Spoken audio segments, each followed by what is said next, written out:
जय हिंद दोस्तों, मैं हूं आपका दोस्त चेतन विस्पुते। दोस्तों, आज के इस वीडियो में हम लोग डिस्कस करने वाले हैं जो लेटेस्ट अमेंडमेंट आया है जीएसटी के अंदर, टैक्स ऑन रेसिडेंशियल अकोमोडेशन। तो पहले क्या था, रेसिडेंशियल अकोमोडेशन के ऊपर जीएसटी में एग्जम्पशन था, टैक्स नहीं लगता था।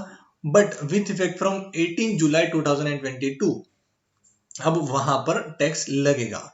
उसके लिए 3 नोटिफिकेशन में रेफरेंस मिलेगा हमें। Notification number 345 2022 central tax rate dated 30 जुलाई 2022। अब नोटिफिकेशन रीड करने के बाद में कुछ डाउट्स मन में क्रिएट होंगे। पहला डाउट के रेट कौन सा लगेगा, 12% या 18%। कई लोग कह रहे हैं 12% लगेगा क्योंकि होटल वाली जो सर्विसेज है उसके साथ मैच कर रहा है, इसलिए लगेगा। और मेरा ऐसा मानना है कि 12 नहीं लग के 18 लगना चाहिए। उसका रीजन मैं आगे स्लाइड में बताऊंगा क्यों 18 लगना चाहिए, क्योंकि वो नॉर्मल सर्विस का रेट है।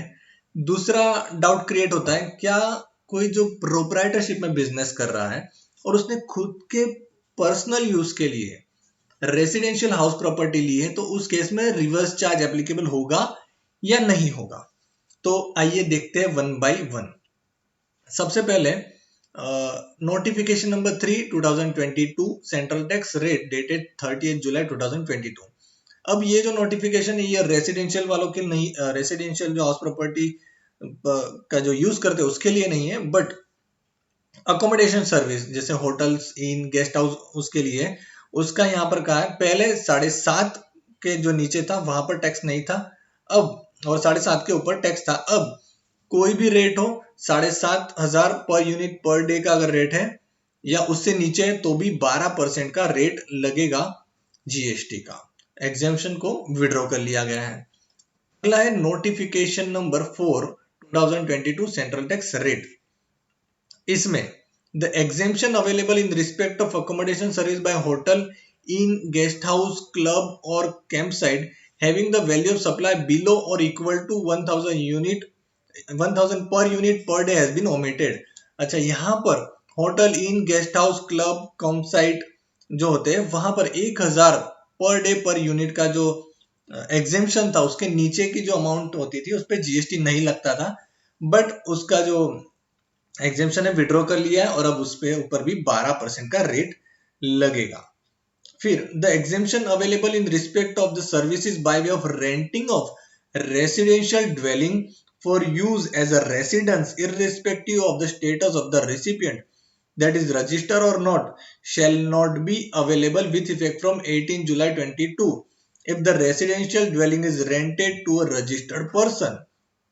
अब यहाँ पर क्लियरली कह दिया गया है कि चाहे रजिस्टर्ड हो या अनरजिस्टर्ड हो, residential house property personal use के लिए, ड्वेलिंग पर्पस के लिए, रहने के लिए अगर कोई यूज कर रहा है तो वहां पर जीएसटी लगेगा। अब यहाँ पे कंफ्यूजन जो है 12-18 का वो आगे डिस्कस करेंगे। तो नोटिफिकेशन में ये कहा गया है कि एग्जेम्पशन अब विड्रॉ हो जाएगा और विथ इफेक्ट फ्रॉम 18 जुलाई 22 से एप्लीकेबल रहेगा।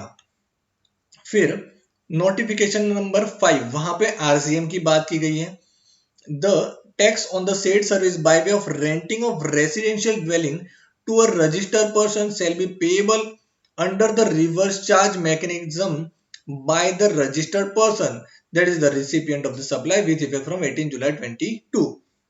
सो जिसने जो सर्विस अवेल कर रहा है, जिसने residential house property residential purpose के लिए अगर अकोमोडेशन सर्विस लिए तो उसे आरसीएम के बेसिस पर जीएसटी पे करना पड़ेगा।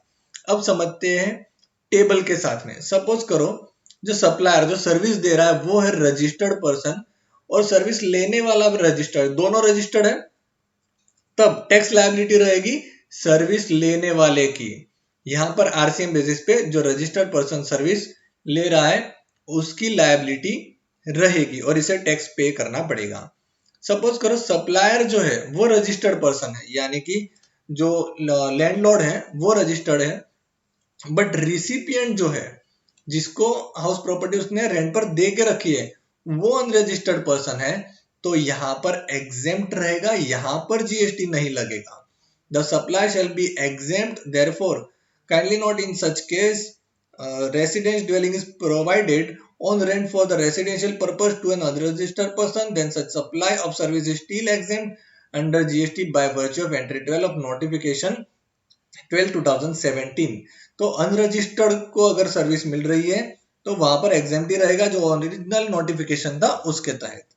दूसरा, अनरजिस्टर्ड टू अनरजिस्टर्ड है, ऑब्वियसली वो एग्जेम्प्ट रहेगा, वहां पर जीएसटी की एप्लीकेबिलिटी नहीं आएगी।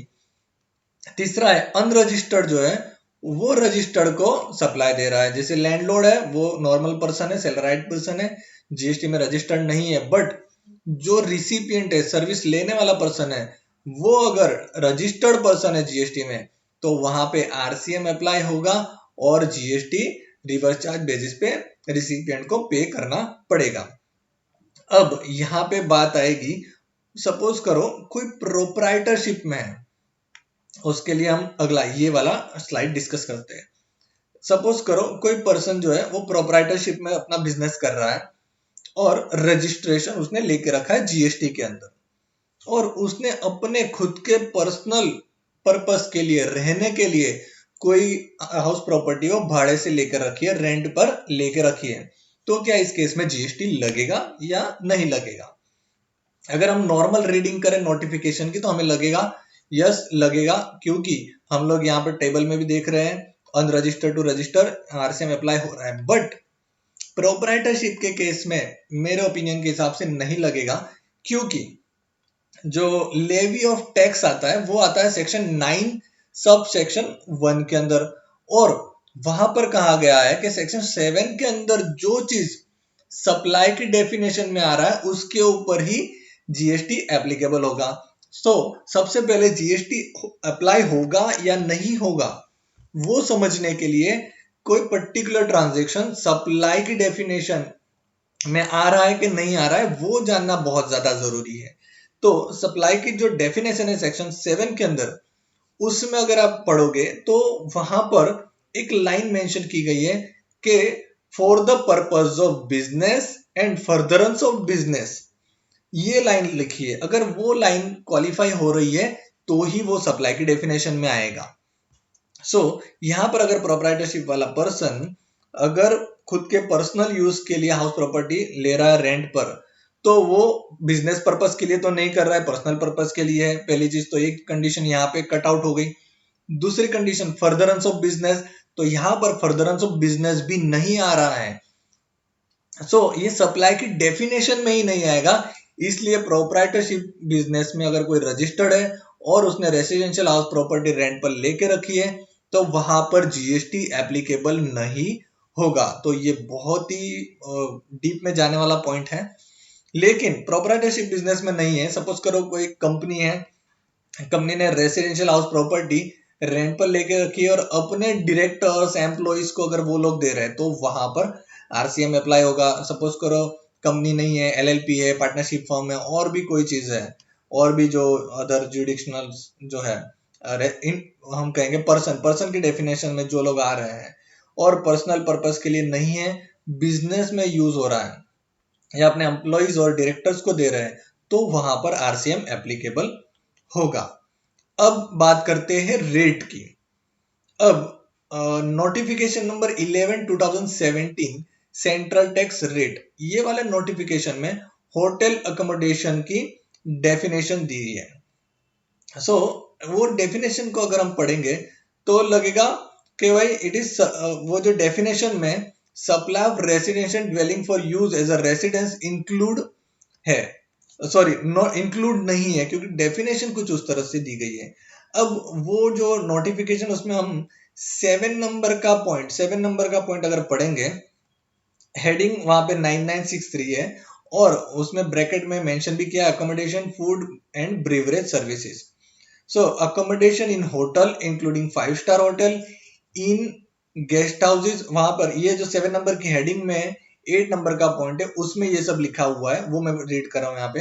अकोमोडेशन इन hotel including 5 star hotel, inn guest houses, club, camp site और other commercial places meant for residence or lodging purpose having a declared tariff of unit of accommodation of 7,500 rupees and above per unit per day or equivalent exemption declared tariff include charges for all amenity provided in the unit of accommodation given on the rent। तो ये जो definition, ये जो point है, point number 7 सब point 8, वहां पर 18% का रेट दिया है।